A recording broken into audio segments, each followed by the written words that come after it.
This is where all the bad podcast memes come from, like ask me about my podcast or I'm sorry your boyfriend has a podcast. People are just pushing their show on people that don't care. Where what you want is an audience that really cares, that's searching for a show like yours. So Jeremy, a question I see all the time on Reddit is, are my downloads good? Like I got this many downloads last month. I got this many downloads this month. Is that good? And you asked that question in your survey, the Podcast Marketing Trends 2023. What did you find out? Yeah, so first off, I'll say I have received this question too many times to count, and I've heard it asked by everyone with, 15 downloads an episode to 15,000 downloads an episode. And I think everybody thinks that everybody else is getting much more downloads than them. Everybody's a little bit embarrassed about their own numbers. So you can imagine anybody who starts a podcast, this is one of the questions on their mind. And of course, this was one of the questions on my mind as well. How fast does it take to grow a show, and what does good actually look like? And so the month-over-month growth rate that we found, the median for all shows we surveyed, was 1.62% growth per month. So for some context here, essentially that means that if you were getting 500 downloads a month across your show, you could expect every month to get about 10 new downloads, which, if you release a weekly show, that's maybe 4 new listeners. So not a lot of growth there. I don't know what your reaction is to that number. I mean, when I saw these numbers, I think what's interesting is one reaction could be, oh, well, if I'm getting more than 2% month over month growth, then I'm better than the average podcast in this survey. But I think most people aren't satisfied with that. I think most people are like, no, I want more than that. I think even if you were exactly hitting 1.62%, I think you might be thinking, yeah, no, I want to grow the show more than what the average is showing. And I think that's what we want to get into is, yes, most podcasts do not grow that much month over month, but what are the tactics people can use to achieve that above average growth? And you also, actually, let's dig in a little bit more because you found some outliers and some other interesting contexts. Like some people are growing way more than the average, right?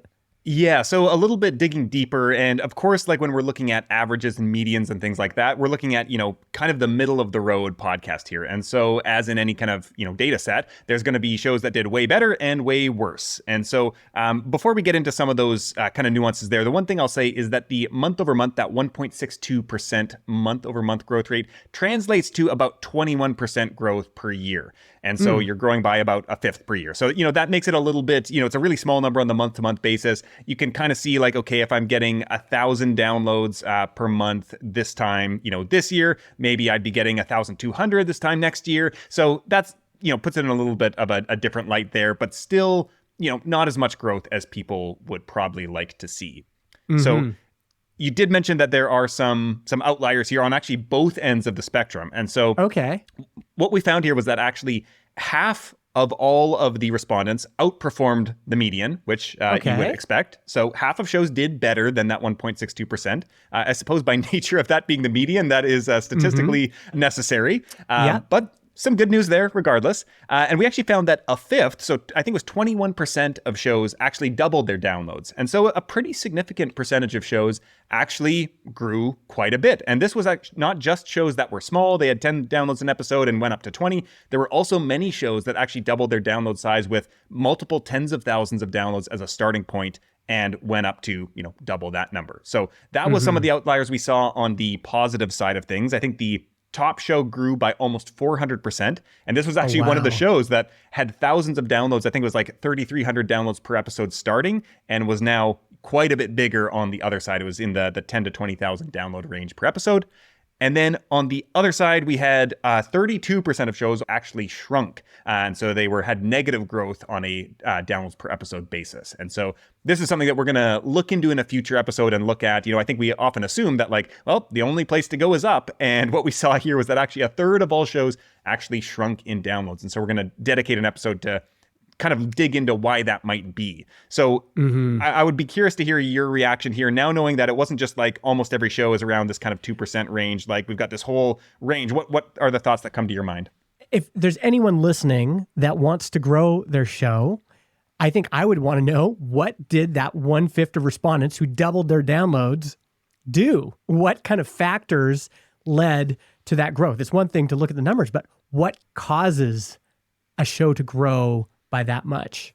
And you know what? I'm glad you brought that up, because I think that my gut reaction and my one of my hopes, and I think a lot of people's hopes who filled out this survey, was that we're going to get this big data set and we're going to see these shows and we're going to see like, okay, these shows grew quite a bit. Like, what were the tactics that they used? What social media platform were they on? What category were they in? How long were their episodes? All of these kind of tactical details. How many TikToks did they publish? And were they all on YouTube or anything like that? And so I, of course, got curious. And before we started recording here, I actually went through, I sorted the data by all of the highest growth shows. So I just did about 15 of the top growth shows here. Okay, these are the winners. These are the winners. So these are the shows that grew by, over 100, many of these 100, 200, 300, almost 400% growth. So a lot of growth. And I was curious. One of the questions that we had in the survey was, what has been the single most effective thing that you've done in the past year to grow your show? So this was very much like personal attribution. You know what you did. What do you think had the biggest impact on moving the needle? And these were all shows that grew very successfully. I'm just going to read off a couple of these responses that people had here. And we're just kind of starting at the top, the highest growth shows, and working down the list here. So we got the first one: create a Facebook group. Social media. Created my short email newsletter via LinkedIn, which includes a link to the new episode and a link to the previous one. It's the perfect companion to my short 5-minute podcast. Okay. Networking. Bought an ad on Castbox. Brought on a guest co-host. Served my listeners well. Gained guests who are semi-famous in their space. Rebranded the show. Created high-quality SEO show notes for each episode and share them on social platforms. Got booked to speak at Yale by one random tweet. That's one I think that we would all love to replicate, perhaps. We've got increasing the inherent value of our content repurposing, posting material, whatever that means, advertising on other podcasts, learning about Pinterest, defining our listener persona, and then creatively going out to find and engage with them, and finally focusing on the quality of content. So listening to this kind of like collection of tactics, do you spot any trends here, any overwhelming like directive of this is what you should do? No, there's no silver bullet in that list. There's no like one thing. And maybe this is actually what's frustrating when people talk about podcast marketing is they'll get advice, they'll go out on Reddit or forums or whatever, and they'll say, how do I grow my show? And someone will say, oh, the way to grow your show is you just got to get a speaking gig at Yale. That's what worked for me. And people are like, that's not very helpful. I would be curious from your experience as a marketer, as a podcaster, working in podcasting, talking with a lot of successful shows and also shows that might not be as successful yet. If you were to venture a guess as to what these shows are doing, if it's not like outwardly tactical that has allowed them to grow, what would you say the common denominator is? There's one attribute that every single high growth show has. Okay. And that attribute is podcast market fit. Okay. This is something you've talked about a lot. Why is it so important? I'm actually going to lead with, we're going to bring in our mutual friend, fellow Canadian in the podcast marketing space. And I'm going to key it up with a quote from Dan Meisner that I think begins to get at what podcast market fit is. And he said, don't start by asking how to build an audience for your podcast. Instead, ask how to build a podcast for your audience. And so I think, what Dan is getting at here is that there are people out there in the world who are looking for stuff, and everybody's looking for something different, and they all have these things that they're already interested in, and they're looking for things similar to that. A lot of times with entertainment style shows, if you like one type of show, you listen to true crime, for example, you're always looking for the next true crime show. And so if you're creating in that space, you know that people like this category of shows, they're looking for more stuff like that all the time. So on the entertainment side of things, that's how I often think about it. On the more like educational side of things, if you're maybe like starting a show to build your business or something like that, what you're looking for here is to create a show that addresses a problem or a challenge that people are looking to solve. And so this is more of a classic kind of content marketing strategy where people have some kind of problem. They are looking to achieve some kind of goal. There's some kind of obstacles in the way. And you are creating a show that satisfies. It kind of forms the bridge between those two things. And we can get into a lot more of the nuances of it, but that's kind of how I think about it is like, are you creating a show that people are already actively looking for, at least something in the vicinity of what you're creating so that you know that there's some interest and demand in it. What I love about Dan's quote is that it illustrates that people think you start with the idea, the concept for the show, but in reality, you should start with the audience. Who is this show for? And that audience that you choose will kind of determine what product you give them, what podcast you're going to produce for these people. It also assumes that you know something about your audience, that you know how to reach them, that you know what kinds of things they like, that you know how long their commute is, that you know what context they're listening, that you know what other shows they're listening to. And once you have that information, once you know who is this show for, then you can produce the podcast. Then you can come up with some ideas that might resonate with that audience. This is very different than making something and then just trying to push it out to people. Like, please take my podcast, take my podcast. And this is where all the bad podcast memes come from, like ask me about my podcast, or I'm sorry your boyfriend has a podcast. It's the idea that people are just pushing their show on people that don't care, where what you want is an audience that really cares, that's searching for a show like yours. So instead of having to constantly push, you're going to be connecting with people who are already looking for a show like yours. That's podcast market fit. It's producing something that people already want. And it takes some experimentation. It might take a couple different iterations. It might take years for you to finally get that podcast market fit. But once you get it, your show should be able to grow reliably month after month. Why? Because, to quote Seth Godin, people like us do things like this. So a show I love is Acquired, which tells the stories and strategies of great companies. So people like me, startup founders, tech executives, people in Silicon Valley, people in business, people like us listen to Acquired, and people like us recommend Acquired. That's the key. You get both. I'm listening, and this show is so good. It resonates with me so strongly that I'm also going to share it with other people like me. That's how you grow a show. And I interviewed David Rosenthal, one of the hosts. We can link to it in the show notes.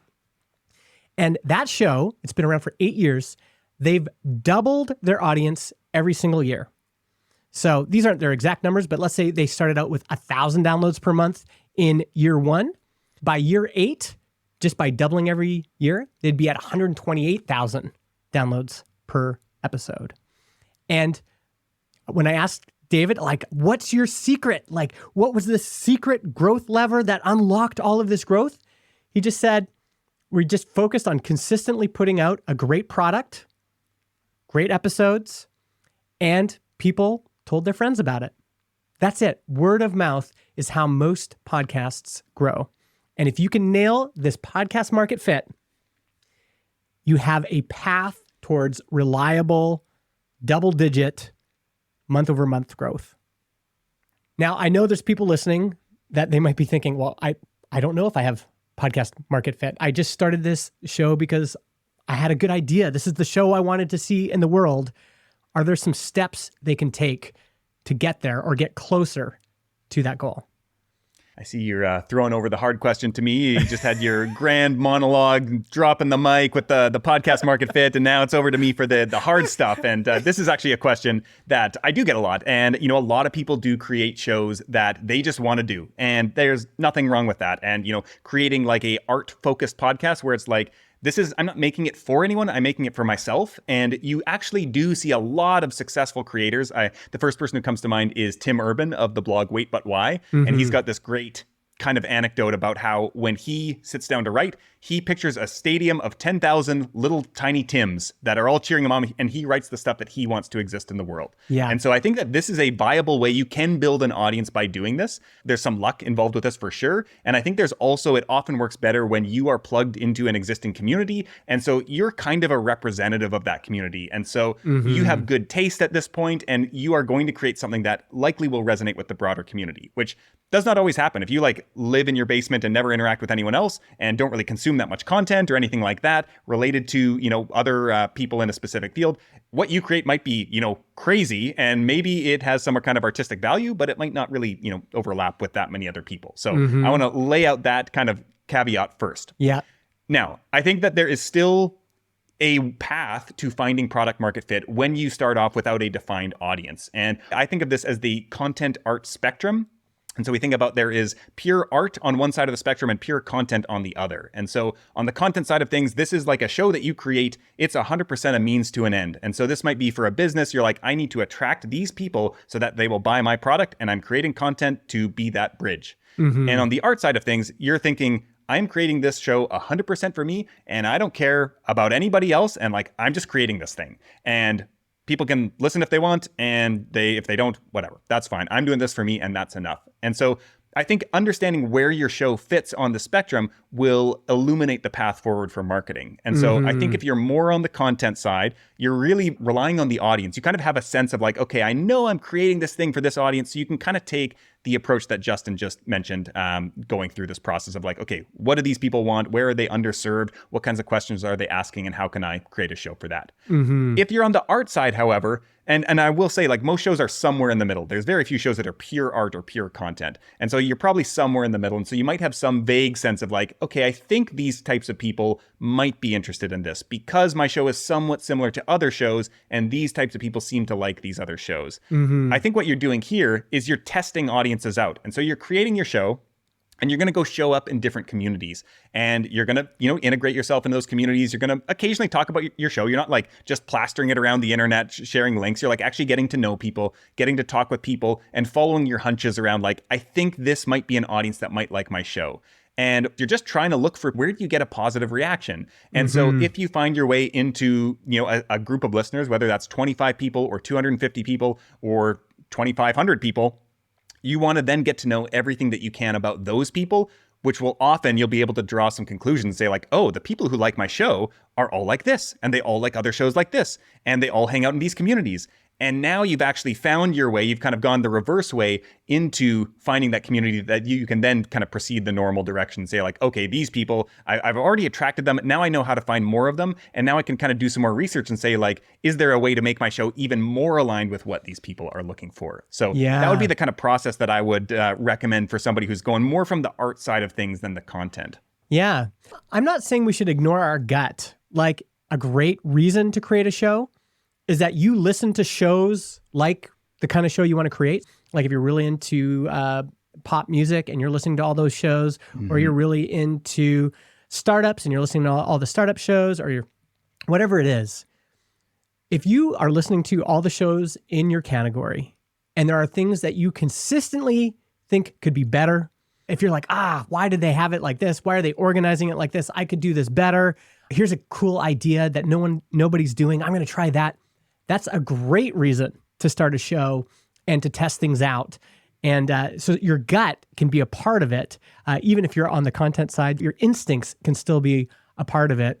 The key is that you want to test out whether these things actually resonate with the audience. Yeah. And I think we want to get into some takeaways right now about what are some practical things folks can do if they want to achieve above average month-over-month growth. How can they start that process of actually, getting to grow their show? So I think the one thing that I want to bring up related to this, and the kind of monthly growth rate, there's actually kind of two parts to it, and most people only think about one, but the idea of podcast market fit really relies on both of these things together. And so what everybody really thinks about is like, I promote my show and I get in front of new people and they come back to the show and now I've got new subscribers. So if I do some kind of promotion, I get 50 new people in the show. Now I've boosted my listenership by 50 people. And what most people don't realize, and it's really hard to see in the podcasting ecosystem, it's easier to see in other places, is that there's a constant kind of like leaky bucket where we've got some listeners, they might have been with us for a week or they might have been with us for 5 years, but there's a constant stream of people who are no longer listening to the podcast on a regular basis. And so this would be what we would call churn. In like software is typically where that term would be used. But it does exist in podcasting. And so I think what we want to realize is that it's entirely possible that you have 100 downloads a month. And that's what you see in your podcast hosting dashboard, say in transistor.fm perhaps. That could mean a couple of different things depending on your show. And so maybe you have 100 downloads every single episode. That could mean that those are 100 people who listen for the first time. You went out and you got those 100 new people. Your promotion is working. You got them in and they listened to the show and they never came back. And then next week, it's 100 new people who are in the show now. And to you, it looks like, oh, I've got 100 subscribers. I got 100 people who listen to every single episode. Whereas it could also mean that you do have those 100 listeners who come back every episode and nothing that you're doing to promote is working. And so I think what we need to realize is that there's this constant inflow and also a constant outflow. And I think where the podcast market fit really comes into play is that the better fit you have, the more people who come into the show for the first time end up sticking around. The more you can reduce that churn and increase retention, the faster you're actually going to grow. And so I think that that's one of these pieces that as you're thinking about like, you know, whether it comes to promotion versus making the show better, finding fit, this is kind of like the dynamics that are at play. And so improving the show patches some of the holes in the bucket, and then bringing in and getting in front of new people also increases the growth. So there are these two kind of things to keep in mind. Totally. The leaky bucket of podcasting that nobody's talking about. So do you want to jump into some practical ways to explore this area? This episode is kind of centered around this like monthly and annual growth rates. And for me, I think that the month over month growth rate feels like a long enough time span that I can kind of do some experiments and then see what impact that had. And so when we're talking about finding podcast market fit, whether we're talking about promotion or anything else, I think it all comes down to experiments. And so we take some action that we maybe haven't done before, we try something different, and then we see, you know, on that episode or on, you know, after a month, what impact did that have? Maybe I increased the quality of my hooks that I started off each episode. And so I like spend a lot of time really focusing on those first 3 minutes and like really capturing attention, getting people to listen. And we realized that, hey, it seems like maybe I look in Apple Podcasts and I see my retention numbers have gone up. And maybe that's resulting in a increase in listenership. And now I can kind of assume like, oh, probably I've just reduced my churn a little bit by keeping people listening and coming back for more episodes. And so that experiment was successful. And of course, there's many other experiments you might run that are not successful. And so you can kind of use your personal historic growth rate as this benchmark. And so you can say, if I have been growing at 7% month over month, I do an experiment, I test out something with my titles, I change up my show concept or format, something like that. And all of a sudden it tanks in the next month. I can say, okay, that was not the answer to my growth problems. Like, let's try something else going ahead next month. So really for me, it all comes down to like doing experiments and then measuring the results. Yeah. And that's a quantitative side. Like, okay, I'm going to do things and then see what's reflected in the data. There's also the qualitative side. And I think podcasters, especially new podcasters, should get in the habit of soliciting feedback from their listeners. So you get 5 downloads. Make sure in that episode, at some point you say, hey folks, I am trying to get better at this podcasting thing. Right now I'm at 5 downloads per month. I want to get to 10 and I need your help. Please reach out to me by email, by DMs, whatever channels, and let me know how can I make this show better. In fact, I'm going to ask you a specific question. Would you recommend this show to a friend? If not, if your answer is no, I want you to stop everything you're doing right now, pull over to the side of the road, and I want you to write me an email about what is stopping you from recommending the show to a friend. And you and I have talked about this so many times, Jeremy. Sometimes it's like, I don't want to share this episode because the show art is embarrassing, or the episode title wouldn't resonate with me and my friends, or your audio quality is bad, or your episodes are an hour and a half long and 5 minutes of that is you breathing heavily. Whatever reason it is, like, I want to hear from you. What could I do that would make this the kind of show that you recommend to your friends? You can also accomplish this with listener surveys. We'll put a link to a sample in the show notes, but get in the habit of getting that qualitative data as well. And as you improve things, you'll be able to notice, hopefully, that those responses become more and more positive. More and more people are saying that they would recommend a show to a friend. Yeah. And I think the other thing that I often recommend people doing, and this works even better almost when you are small, and you need to kind of lead the engagement a lot of times. A lot of times people want to put out the podcast and have people come to them with the engagement. But one of the things that I recommend to people is if you know 3 people who listen to the show, maybe you've had just the briefest of interactions on social media where they said like, oh, I really like that episode. I would personally reach out to those people and start engaging with them and their content more regularly and actually take the lead in building the relationship. And, you know, you want to start out just by like some back and forth, and they're going to appreciate that if they've listened to the show. And especially early on, you can actually then start getting into DM conversations and start getting onto Zoom calls, and you can actually get to know them, and they can really become kind of the behind the scenes like listener advisory board of the show. And you can get so much good information because like they're part of this early few, and it only takes like, you can do this with one person. And the one thing that I'll say is you want to be a little bit selective about these people. And so what you want to do is make sure that you are creating the show and talking with people who you want more of. And so there might be somebody who's like really cranky and they listen to every episode and you're like, ooh, I do not want 1,000 of that person in my social media feed, in my email inbox. And so I'm not going to listen to what they say they want the show to be. But there's somebody else who you're like, oh, if I could have a stadium full of this person listening to the show, like that's who I want to attract more of. And so that's who you want to find out everything that you can about and listen to their kind of guidance and feedback. And don't ask like, would you listen more if I did more of this? Ask more questions like, what other podcasts have you listened to in the past on this topic? How many of those podcasts are you not listening to anymore? Why did you stop listening? What initially drew you to my show? What stopped you from recommending the show to a friend? What other content are you consuming on this topic? Newsletters or blogs or YouTube channels? Get a sense of what other things they're already in motion doing and why they like or don't like that content. And I think you'll get so many good answers. You were actually telling me, Jeremy, about ways you can like promote your podcast and do some tests there. What kind of podcast promotion things have you seen work when people are trying to either do experiments or increase the growth rate for their show? Yeah, so there's a number of ways. I think that for me, it all starts with those one-to-one conversations. And I think what you want to be able to get to is this kind of like eyes light up moment. And I actually wrote a newsletter just last week. I kind of cheekily called it the smash or pass test. And so essentially what you're looking for here is you give somebody the, 1 or 2 sentence description of your show, and the best possible reaction, and the one that you are aiming for, is that before you've even finished giving the description, they're already reaching for their phone and looking to subscribe to it. And I think that people will tell you in these conversations like, oh, that sounds really interesting. I'll check that out later.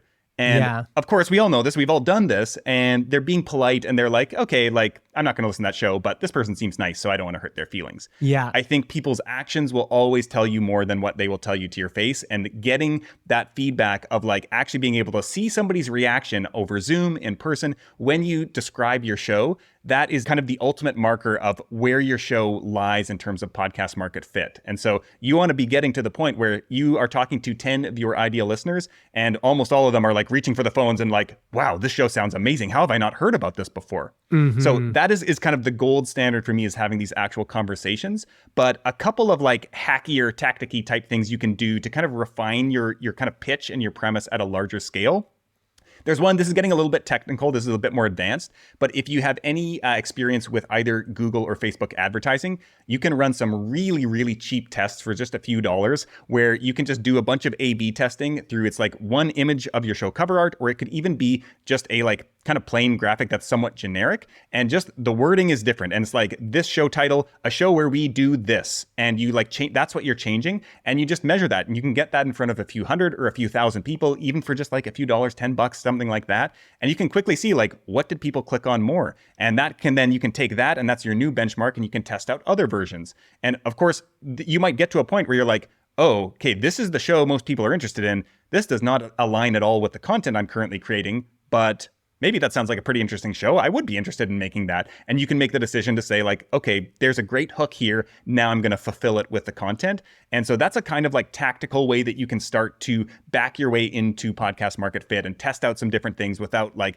putting a ton of money or energy into reaching a large number of people. So that's something that you can use that test for so many different things, and testing out your premise and description is just one of them. I love it. Another tactic people can use is to start using some tools to track their marketing experiments.